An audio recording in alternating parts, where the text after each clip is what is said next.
100% مشکل ما آدماییه که نمیتونیم با خدای واقعی ارتباط بگیریم. هممون از خدا یه بتی توی ذهنمون ساختیم و داریم پرورش میدیم و اون خدایی که ما ساختیم داره کارا رو انجام میده. اگه خدا رو ترسناک ببینی، اگر خدا رو انتقام گیرنده ببینی، اگه خدا رو اون طوری ببینی که اگر تو خطایی کردی تو رو مجازات میکنه، 100% تو زندگیت هم همین اتفاقا میفته.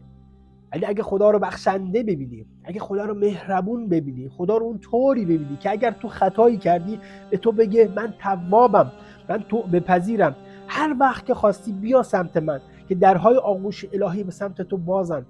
بعد ببین چجوری درهای رحمت خدا هم به سمت تو زندگیت باز میشه. همه اینا بستگی به نگاه من شما، باور من شما نسبت به خداوند داره.